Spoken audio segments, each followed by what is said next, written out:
Hello everybody, this is my first episode of Cooking and Conversations with Lady D. I'm Lady D, Doreen, and I have some guests with me on today, especially special guests. One being my beautiful mom, Evangelist Crystal McNeil. This is my mama, y'all. Hello everybody.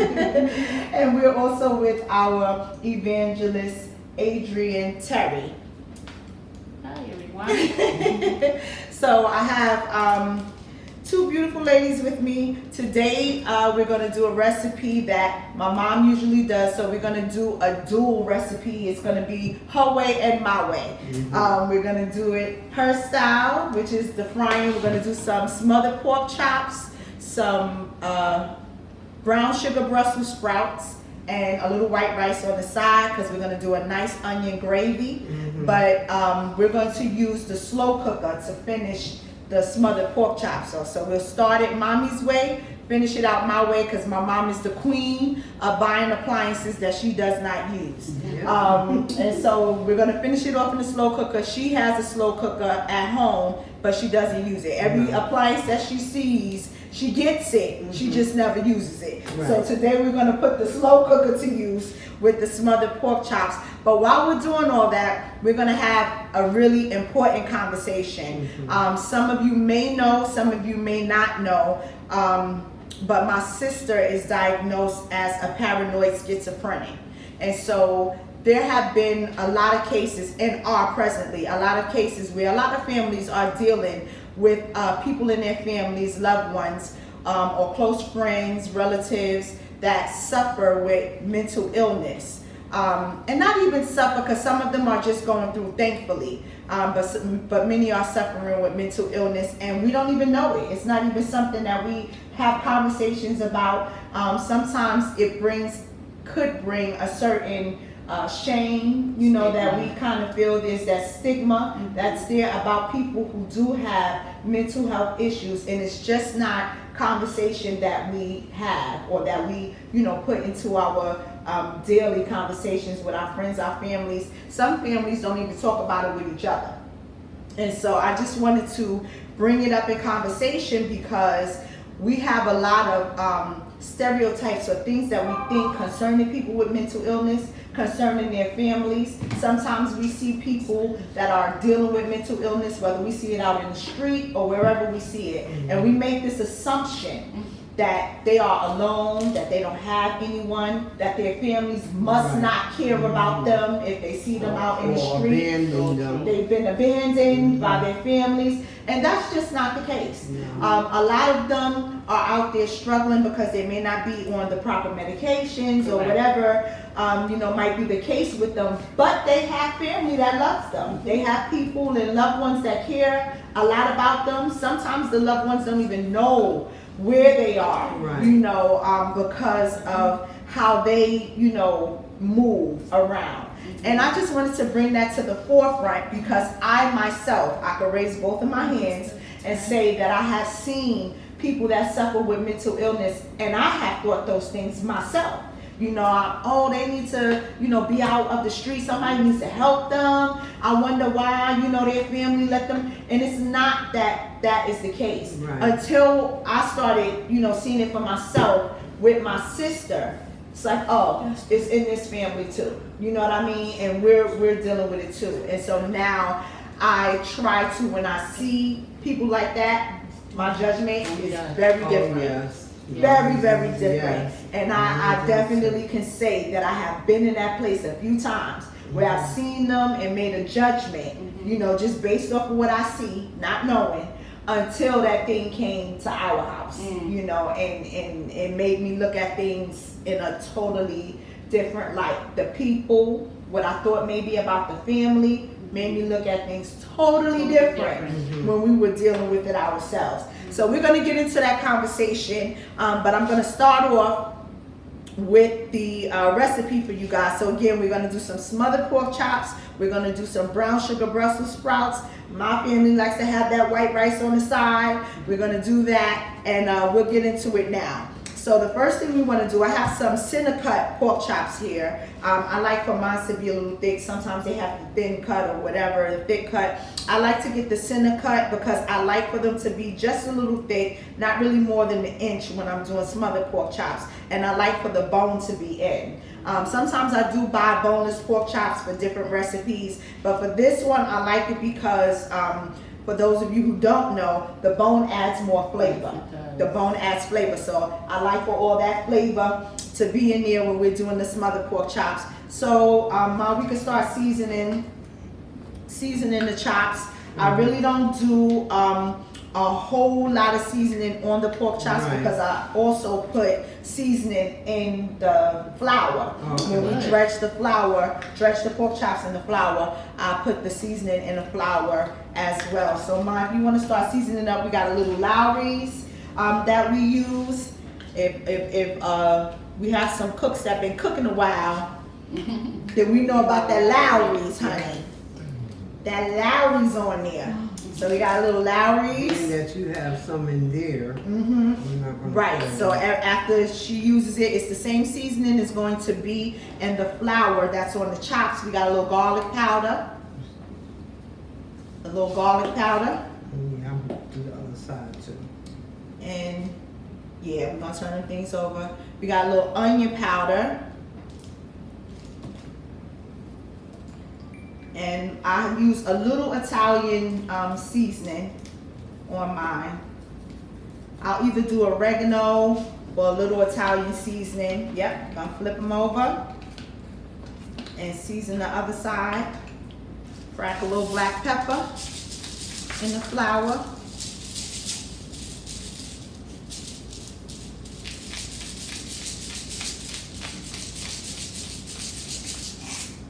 Season them up real nice because I can't take a bland pork chop.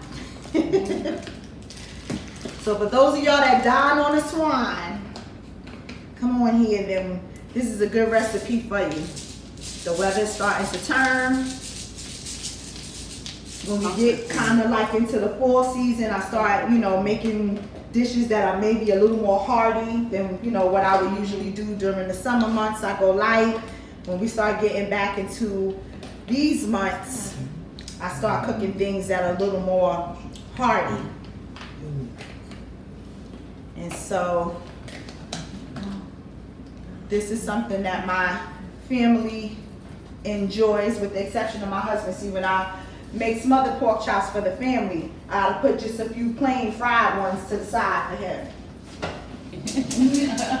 He don't want nothing smothered. No smothered pork chops, no smothered chicken, no smothered nothing. It smells good already. The seasoning smells amazing. See, that's why we need smell-o-vision. Somebody when we come up with all this other stuff, we're gonna have to come up with some smell-o-vision so that people can get a smell when we are doing this here. So they nice and, now mommy gonna make sure these things are seasoned good, because she believe in that seasoning too.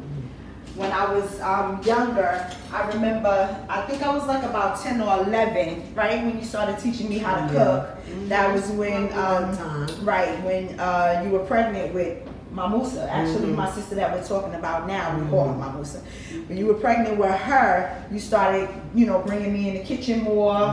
Started learning how to cook. Starting with frying chicken, starting with frying pork chops. That's, what I started with. Then you moved me up to like spaghetti and, just simple size until we started getting into the mac and cheese and all that stuff.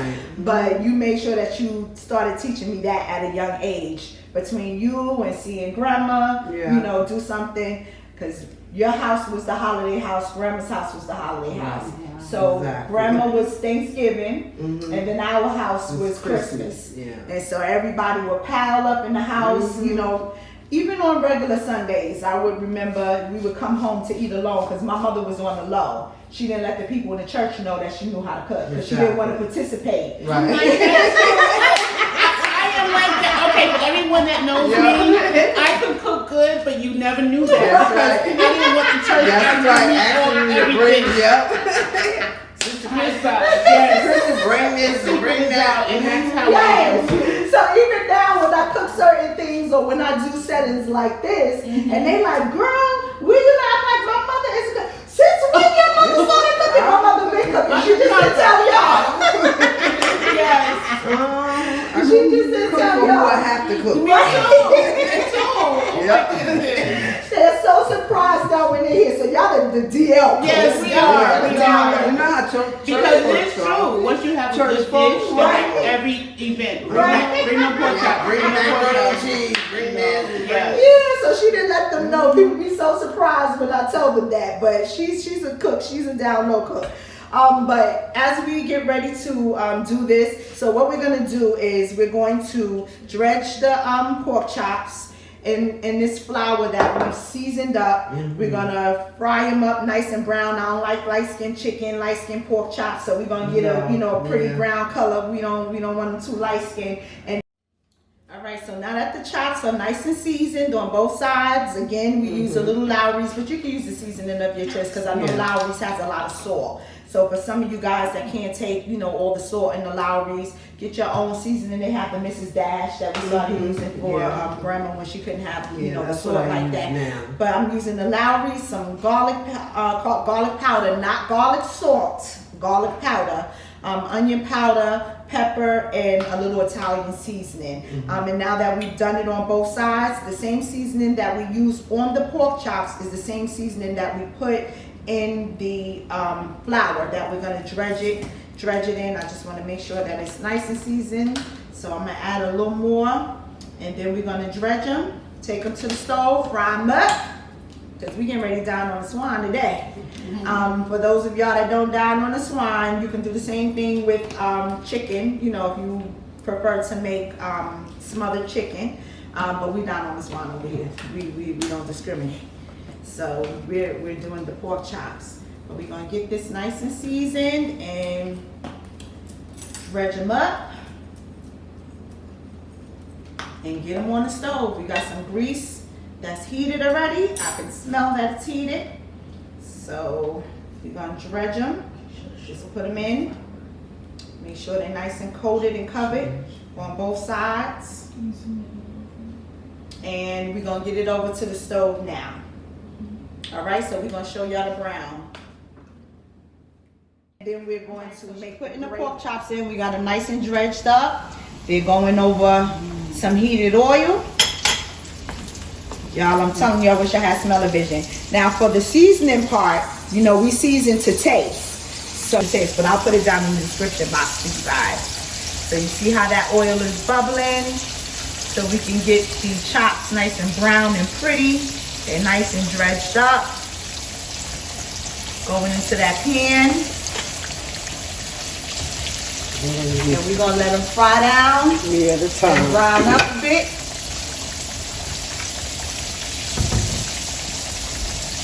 Okay, they brown on both sides. They're nice and brown here on the other side.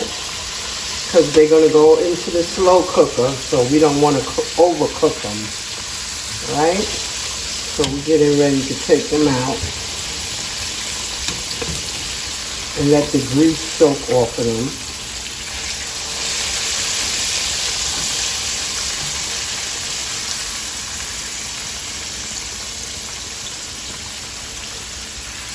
Pretty, pretty, pretty. Pretty golden brown chops. Nice. Okay. Get that oil drained. We fried the pork chops and we put them to the side so that the oil can drain off. But when the oil is drained off, you don't want to get rid of the drippings at the bottom of the pan. We are going to use these drippings in order to make the gravy. This is some good gravy bits right here. And so with the leftover drippings, don't get rid of that, y'all. With the leftover drippings, we are going to put the onions in with the leftover drippings that we have. You add those onions. Now how many onions you add is on you. This is one large onion, so I'm just outboiling it. We're gonna caramelize them up in these drippings right here. And then we're gonna go back with the flour that we dredged those chops in. Don't throw that away either. because we're going to add that to the pan and finish off the gravy. We're going to add that to the pan.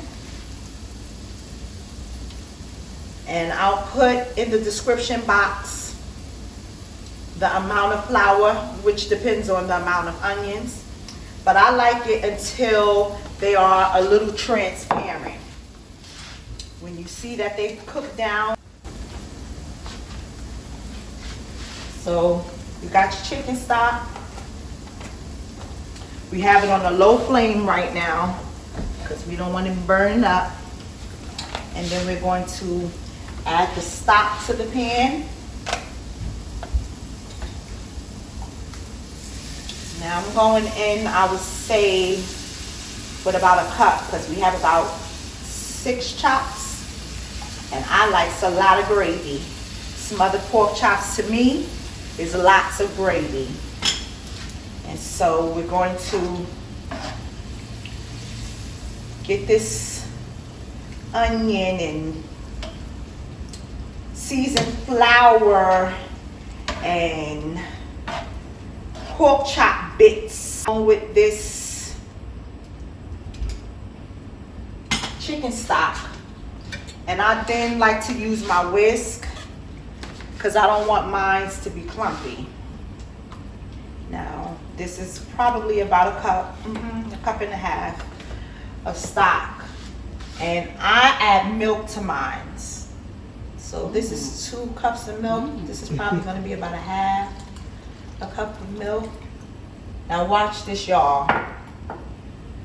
We're going to do this with the whisk because I don't like clumpy gravy. I like nice, smooth, thick gravy.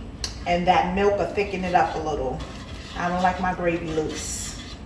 I like it a little on the thick side. If you prefer your gravy a little more loose, just use the chicken stock. But if you like yours a little bit thick like mine, then you put a little milk in there. And make sure you whisk it up. That'll get all the clumps of flour out of your gravy so you can have a nice smooth gravy. You watch when this is finished, bubbling. It's gonna be a nice consistent smooth gravy. All right, and we're gonna let that simmer down. Be patient, let the bubbles happen. And then once these bubbles are done, we're gonna add the chops along with the gravy to the slow cooker and let that cook down. You're gonna have pork chops that's falling off the bone, I promise you. Alrighty, so we have the smothered pork chops in the slow cooker, my little Pioneer Woman slow cooker.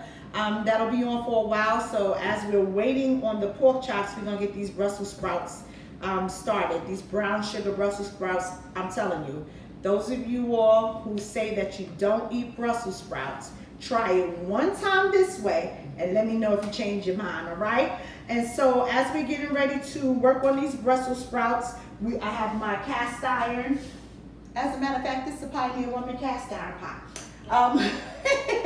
We got a little cast iron here that I'm heating up now. I have my oven set to 425. So you want to get your cast iron nice and hot. There's some things that you could do in the regular pot. Some things you got to use that cast iron for, child. And so this is one of them. We got cast iron heating on the stove. We have the oven set to 425 because you're going to brown them up a little bit and finish them off in the oven, all right? Make sure you watch them though. Now, for the Brussels sprouts, I'm going to cook up some bacon that I've cut up. You can have maybe about 4 slices of bacon. It's up to you if you want to cook them whole. I choose to cut them up like this because they cook faster when they're cut up this way. All right, so we're going to cook this bacon up in the cast iron. But in the meantime, we're going to get started on our cooking and conversation. All right, so again, we have my beautiful mom here, Crystal McNeil. We have the beautiful Adrian Terry. And I wanted to ask you a little bit about your background. What's your line of work? Prayer is the weapon. Treatment is the strategy. Come on. And anytime you go into a war, you need your weapons and you need your strategy. Mm-hmm. And guess what? I'm the strategist. Come on here. That's good right there, because a lot of us, that have grown up in the church and, we believe God and we're in the body, for some reason, The strategy part is what we kind of push back from. When it comes to therapy, when it comes to medication, when it comes to counseling, when it comes to diagnosis, we can accept everything else almost except that. Except that. You know, and it's so funny because I often mention how we have a doctor for everything. We have a doctor, everything on our body. We have a toe doctor, an eye doctor, a skin doctor, a bone doctor, a hair doctor, you know, a nose doctor, you know, so there's a doctor for everything, but we don't realize that even our brain needs a doctor, right? And our brain is the one that controls everything. And that's the thing that we have the most stigma about, is the emotional health of our brain. But, you know, so thank you so much for having this discussion today, because over the years, you know, God gave me this fight to be a voice in our community, right? To break the stigmas of mental health and bring the awareness in our minority communities, not knowing that I was being prepared for the pandemic. Wow. Now, mind you, there's a lot of me out there. And when I say me, we're sitting in the church. We're professional sitting in the pews, not being used. Right. With all that information, because a lot of pastors don't want to embrace what we do and take us and use us to help the church. Meanwhile, though, we have pastors that are committing suicide, people that are suffering in the pews from depression, that we're on the prayer line for every Sunday, asking pastor for prayer for the same thing, you know, because we're battling with depression and things of that nature. And we close God off to one way. And God is not a God that could be contained in a box. He provides a way of escape. He provides an answer, and the answer does not always have to only come one way. Sometimes the answer is a doctor. Sometimes the answer is a prescription. I wonder, like, when she was, when we were all growing up together, did you at some point, because everything was quote unquote normal in all of our upbringing, was there ever a time when you started to see little signs that something might be off or something might be wrong when it came to her maybe behaviors? No, I didn't see anything. She was the same as Doreen, as Nanny. She's a child, and I think her as being spoiled. That's what I called it, you know. And they said it. Oh, you just spoiled her, mommy. You just spoiled her. She slept with me. I didn't even realize that until Evangelist Bullock told me that Doreen told me that she slept with you until she was like 10, 11 years old, but I didn't even realize that she did, you know. And I saw her as, I didn't see anything different about her. Only thing I saw, that was my last baby. I wasn't going to have any more children, so I'm going to take her and keep her a baby as long as I could. That's the way I felt. And I felt maybe she was a little spoiled because she was the baby. Doreen was older than her. Nanny was older than her. So I just seen her as being spoiled. There's no signs of her being, you know, mentally ill. Nothing, just regular. And can I say, if someone has a predisposition to be mentally ill, right? It's something in their brain, and usually what happens around that time is like a lack of serotonin. It's like a hormone that's secreted in the brain. And sometimes it's hereditary. It might be great-great-grandmother, great-great-grandfather, something that came down the bloodline. And if a person is preconditioned to have those traits, they can have a normal child life. Right. I've had clients who were geniuses, mathematics, but it's something about between the ages of 19 and like 25. That's so accurate. It's something about, once the chemical change of the body, as they grow up, it now triggers the things in our brain that's positioned to cause mental health. And that is such a good point, because that is so accurate. It was like about that age when we started, noticing certain changes, and it wasn't even huge changes that would, send off a red signal or anything, just little things. She always, would keep a job and stuff. And my sister was the type that would not go to the corner store if she wasn't dressed from top to bottom, hair done, she would not go to the corner store to pick up some milk if she wasn't dressed all the way, hair done, face done, everything. And so she was always like that. She would go to work, and my first recollection of thinking that something is wrong, we started seeing little things. She started getting like kind of a, I don't want to say obsessive nature, but somewhat, she would get fixated on certain things. She saw something about Illuminati. She got fixated on it. Yeah. Every time you turn around, she's on a computer, looking up stuff about Illuminati. That 24 hours, 7 days a week, she's on there. She would get fixated on certain things. She was working, and every job, she would say, they're messing with me, they're talking about me. She quit. Go to the next job, same thing. And my mom would call and say, they're messing with her on this job again. She's at another job, and they're messing with her again. She had to leave. I'm like, what? It's like, I don't know what's wrong with the people there. Leave there, go to the next job. Same thing. My mom she got another job, and they're messing with her on the job. And I'll never forget, one day she called me from a job, and she said, the lady that sits at the desk called me the B word.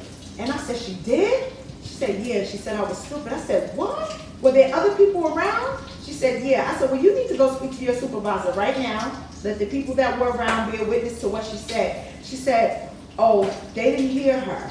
And I said, they were there though. She said, yeah, but they didn't hear her. Because she said it in her head, and she didn't know that I can hear her. Right. I can hear what she's saying in her head.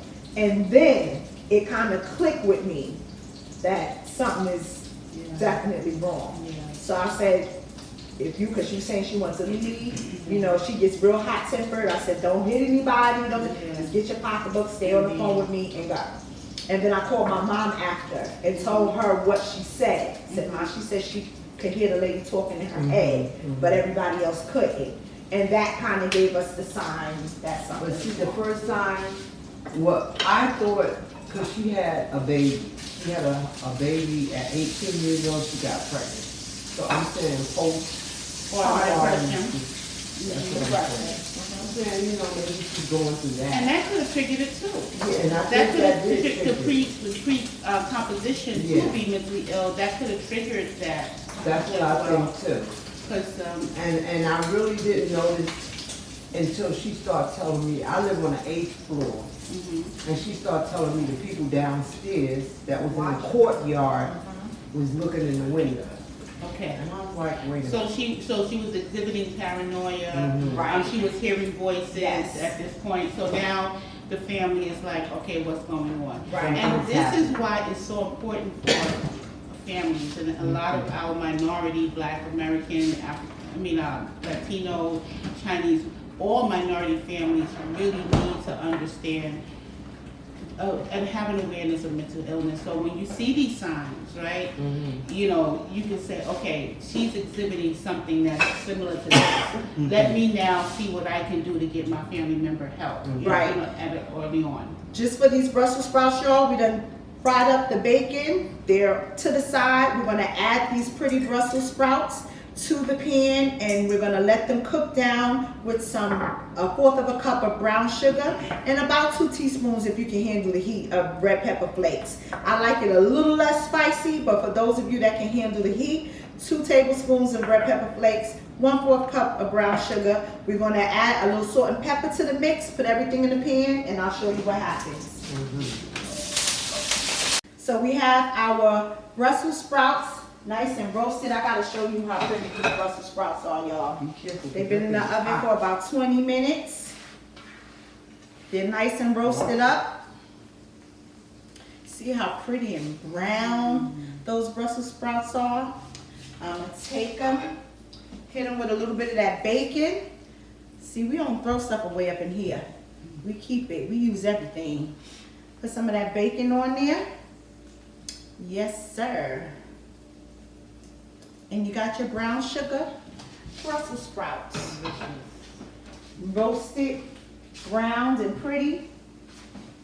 Ready to eat, y'all. I'm telling you, try the Brussels sprouts. Even if you don't eat them, you're gonna love this, and it's easy peasy. We had all the 3 ingredients and came out with a good side dish, all right? So back to our conversation. So we started seeing, you know, those types of signs and, you know, things that were kind of giving us a sign that something may be wrong. It was really hard to get her to get evaluated. You tried to drive her to the hospital and kind of force her to, you know, get an evaluation. But she was very resistant, you know, did not want to see a doctor, did not think that anything was wrong. She said that if she was in a different time, she would be considered a good witch or a mind reader. You know, it was just all kinds of stuff that was like baffling to us, that kind of threw us off a little, caught us off guard. So what would you suggest for families that are trying to encourage their loved ones to get an evaluation in the first place? Well, you know, you got to imagine this. You got to get in that mindset of what they're thinking. So it's almost like they were leading this normal life, right? And then all of a sudden they woke up and they start having these strange things. So it's like night and day. Like I woke up and now I'm seeing things. I'm hearing voices. The N.A.M.I is after me. I'm paranoid, right? So once a family, well, once a person gets to that stage, it's hard for them to accept that there's a mental illness, because they really believe these things. They really believe that they're hearing voices and they're seeing things. It's really real to them. I just want to point that out, that it's really, really real to them. So what you have to do is validate. I understand that you're seeing things and that you're hearing things, but the things that you're seeing and hearing is not reality, right? No one will tell you to hurt yourself. That's not a good thought. So sometimes when you get those, talk to someone, you point out what the voices are saying, because I ask them what the voice is saying, right? Oh, they're saying to kill someone. Okay, so that's not legal. So that's something that's wrong. So you may need help with those thoughts, right?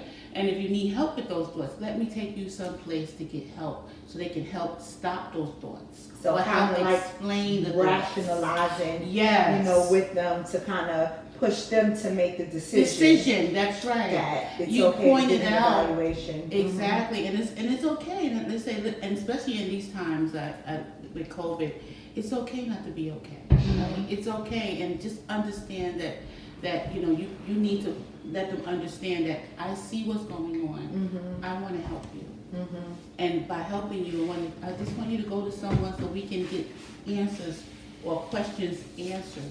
Why are you hearing voices? Why this? Now, if they're at a stage where they're like, no, I don't want to, you crazy, something wrong with you, and they become violent or they become irrational, you know, it hurts as a family member, but you may have to call the police or EMS. And Mom, you had those experiences with her, you know, where you've tried to talk to her and she's gotten irate with you. You know, how was that, you know, experiencing a change like that? Because I know, you know, with your kids, we're all pretty close. Yeah, you know, close to your daughters, close to your son, and you were close with her as well. She was the one that was still in the house with you and everything. And so how was that change in your mother-daughter relationship? Well, it was a drastic change. You know, it was devastating. You know, that my baby now doesn't, you know, is going through something that I don't even understand. You know, I don't even understand. And talking to her, trying. I'm not a professional, so I don't know how to trying to reason with her. I didn't call her crazy. I didn't say, "Oh, you crazy" or anything. I just tried to talk with her and say, "Well, you know, that's not possible, Camille. They cannot see us from downstairs." And then she started telling me, it's in my head. I can see things and I can hear things, and it was a drastic. You know, she changed towards me. She, you know, started pushing me, like wanting to fight. You know, she started, and that was shocking because I never had my children to want to fight me, and never had them to disrespect me and curse me. That was something that I live still today. Yeah. You know, It still hurts. Still hurts. It still hurts. Because I have a son, and he's you know, like sheltering me from anything out in the street. I have a daughter that makes sure that I'm okay. She takes me to the doctor. She takes me shopping, or she goes shopping for me. She buy my clothes, and then I have her cursing me out and calling me names and saying things about me. It was really very hurtful. I can't imagine. I mean, I'm a mother, but I've never experienced that, you know, and even experiencing it with her, I'm not experiencing it as a mother. You know, I'm experiencing it as a sister, not a mother. You know, so I know that that's not the same thing. I have my own feelings about it. But that's from my perspective as a sister, not a mother. So I go straight into protective mode. You know, like, oh no, you know, you gotta go. You gotta put her out. You know, and that's easier said than done from my point. Yes, I couldn't just take her and child and move her, throw her out. You know. You know, it's interesting. You said the two words you said was devastating, and the other word was drastic. So you see how that affected you? Like it just devastated you. Yeah. It was drastic. And I just want to say this, because as I'm listening to both of you, NAMI, which is the National Alliance on Mental Health, you can Google them, they have a lot of educational and support groups for families. Wow. So they have I would recommend as a parent of a child who's newly mentally diagnosed, that you would go to get some support. There's a lot of mothers like you. They look on their website, NAMI. They have a lot of siblings, you know, support groups and things like that to help you process, because people don't realize how mental illness affects the entire family. It really does. It changes the dynamic of the family. It changes your relationship, you know, with the loved one that is mentally ill. Whereas I was a protector for her as well. You know, that was my baby. She was the baby of the family. Do her hair, take her shopping, you know, do all those things. And even when she had her children, the same thing, you know, because she was the baby. And then, you know, when you're treating my mom like that, I'm seeing it as you're treating my mother, you know, this way. Like, you're talking to my mother, you know, this way. And we don't do that, you know. And so that changed our relationship. It changed her relationship with my brother. You know, my brother, you know, is the protector of the girls. He's the middle child, but he's the little big brother, you know, and so that changed the dynamic. Whereas he would normally be protected, now he's in the same mode as me, you know, like we have, our main concern is her. You know, not really realizing that this is an entire sickness. And some of the way that she's behaving is a way that she can't even help. I had to come to that point to realize that she can't help herself. You know, it's not something really that she can help. But it took a while, you know, to get there, because you're just seeing. I'm seeing how it's affected my mother, you know, I'm seeing how it's affected her house, how it's affected her emotions, how it's affected her health, because even her health started, you know, becoming affected. And that's why you need the support group. I hope I'm going to give you the information to put down in your the description box. And they have one in every state. Right? So it's very important that you do, because you're not alone. You know, I shared some stories with Doreen about what I have with young ladies that come into my shelter, and then come to find out their whole family was looking for them, right? So you're not alone. So I think it's very important that you have a support group and those things. I feel alone though. And see, and that's the thing. And I just want to say, your sister was diagnosed with schizophrenia, right? So I just want to tell your audience like what it actually is. So schizophrenia is a result of a lack of a hormone that the brain secretes called serotonin, right? So once that your brain stops secreting or there's a lack of it, the brain goes in kind of protective mode. And that protective mode is what now takes us out of reality. So schizophrenia is actually a break from reality. Wow. Yeah, so that's basically it. You know, it's a break from their reality is no longer our reality. The brain is protecting itself and it's trying to find ways of getting this hormone. And by that, the brain is having some of the side effects or ramification is hallucination, hearing voices, seeing things, homicidal behavior, right? Suicidal behavior. Just all a break with reality.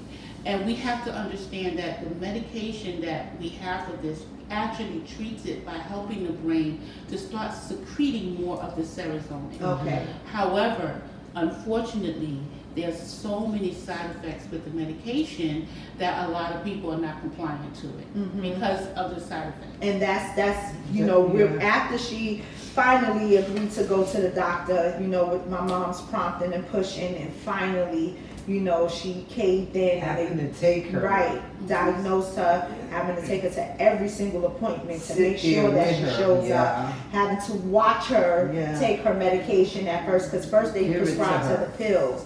And it was a thing where she had to watch her. Let me see that you took it. You know, let me see under your tongue, you know, to make sure that you know, have taken it and everything. And that in itself, encouraging her to take the medication, you know, was a push, because her behavior, what you could tell when she was on the medication, and you could tell, you know, when she was off the medication, and she would do like random things. Like one morning, thankfully, one of my girlfriends called me and said, Doreen, there's a post that your sister put up on Facebook on your page. Take it down now. And I went and looked at it, and it was all kinds of craziness about me. That if you didn't know me and you just saw the post, you would believe, you know, it. But thankfully, she caught it like right when it came up, and I took it right down. But even things like that, you know, inboxing, you know, certain ones of my friends, and not that we're trying to keep it a secret, but we're trying to process our own selves as a family and see what we need to do to get through this, you know. And so while you're processing, while my mom is processing, she's dealing with her mental health, she's dealing with her physical health because of her emotional state of everything that we're going through. And then it's being like put out there, we don't have a choice now, you know, but to tell people, if she inboxed you, it's because of this. If you get a message from her, it's because of this. If you see her in the street and somehow, it's because of this, you know. And so now we're having to deal with that part of it. And for me, this platform right here is about taking away the shame of it. Yes. You know. Yes. Look, it is what it is. And you're absolutely right. My sister is mentally ill. She's a paranoid schizophrenic, and this is what it is. And having no shame in that. And how about that? She grew up in the church. She grew up in the church. She comes from a family. My mother raised her right. Generational of church bishops and all that. Absolutely. Because people don't understand, mental health has no economic, no gender, no race. It touches everyone, right? So that you just can't say all black people get it. Everyone, millionaires. I've had millionaires in my programs, right? Who decompensated, the family couldn't find them. I remember I had an old lady, well, she wasn't that old, but her family had been looking for a Jewish lady. She had a fortune. And the only reason she gave the system the wrong name, the only reason why they found her, so we finally got her right name, put in the system, popped up. We had like 5 lawyers the next day looking for her. So just understand, and I just want your platform to understand that mental illness has no color, no economical status. It has no gender. It affects everybody from the rich to the poor, from the white to black, and everybody in between. Before we end this, we had such a great conversation. I thank you for being here with us, Evangelist Adrian Terry, Evangelist McNeil, my mama. You know, I'm so glad that you guys were so willing to be as transparent as you were, particularly you, Ma. You know, that you were so willing to be this transparent, because we are dealing with this. We're dealing with it in the body. You know, we're dealing with it just in our families as a nation. It's out there. This is something that we are dealing with, and we are not the only ones that are dealing with it. It's not over with. It's still a journey for us, and you know, we're dealing with it. And I want, as open as we have been, you know, to speaking about it, talking about it, discussing it openly, and letting people know that this is something that is a journey for us. I would love it if everybody else could be as transparent. Not that you're telling everybody about business or things of that nature, but just taking the shame, you know, out of it, that if this happens to be what you're dealing with, there's no shame in that. And also that there is support for it. You know, there are resources. And we just wanted to, you know, make sure that you guys had a few of the resources. I'm going to, in the description box, make sure that I put a link to each resource that we have. But just mention the NAMI again. Yes, so NAMI is nationwide. There's one in every state. N.A.M.I. and what it is a mental health, National Alliance of Mental Health, and they have a lot of educational groups, a lot of peer-run support groups. And what I mean by that is people like us, you, like your family members who went through it, and now you're helping to educate other people. So just look that up on your website. It's going to have it also in the link. It's very important for the families who have experienced a relative, loved one, sibling who has mental illness. And we also have some other resources, the National Suicide Prevention Lifeline. The National Suicide Prevention Lifeline is also a resource that you could use, because at the end of the day, sometimes those thoughts do take over. And if that is the case with you, we want to let you know that there's some help for that. And we also have, there's a couple of things here, and I'm going to make sure that I list everything in the description box. But there's New York City Well, and also you let us know while we were off camera that Medicaid did not before pay for mental health services. But now mental health, Medicaid now pays for mental health services. And you can Google, but I have a few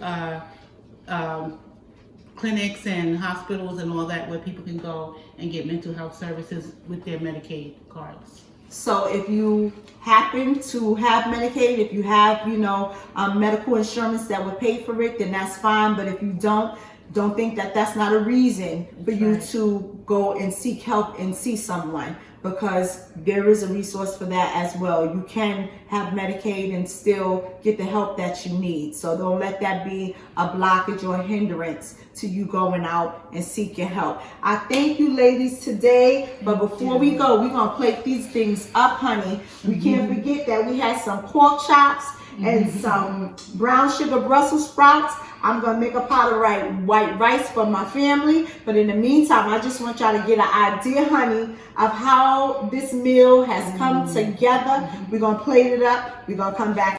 All right, y'all. So we plated up these smothered pork chops. Y'all make sure y'all take a good look at these old smothered pork chops, hunty. And this brown sugar Brussels sprouts, hunty. And I always, let me tell you, I get excited if my mama tells me that it's good.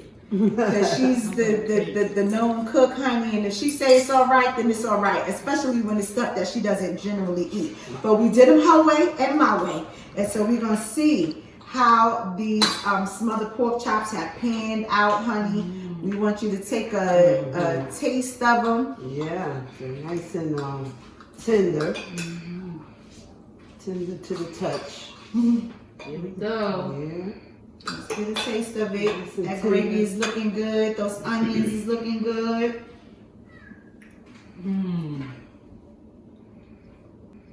All right, and then we got the Brussels sprouts. Seasoned just right. A little sweet, a little heat, Yeah, and all good. Onions on top of it. Onions are delicious. All right. So Delicious. that's our meal, the smothered pork chops, the brown sugar Brussels sprouts, Easy peasy, home cooking, nothing difficult, nothing hard. You know, very easy peasy, but good. All right. And again, I thank you all for coming. Thank you for this candid conversation. All the nuggets that were dropped, all of the reality that we got a taste of, the candid conversation that we were able to have here, just to let you guys know that you're not the only ones. Just like we're not the only ones, you're not the only ones either. Every leader should be reaching out to someone like her or her to make sure that we have things like this established in our churches. All right. And so, yeah, she's available. She makes herself available. This is what she does. This is who she is. And she is for the body. God has given us, come on somebody, God has given us some people in the body of Christ that are able to help us with these issues. And so don't block it off. Don't pretend like we don't need it. It's very much needed. Not only is it needed, but it's here. The help is here. All right. And so I want you all of us as leaders, if you're not reaching out to her personally, make sure you reach out to somebody so that we can make sure that we make some safe spaces in our churches. All right. Thank you all for joining us in this episode, my first episode. Yay! And many more to come. Make sure that you subscribe to my channel. Hit that like button, spread the word so that we can get this thing out here. Cooking and Conversations with Lady D. Bye, y'all. Bye.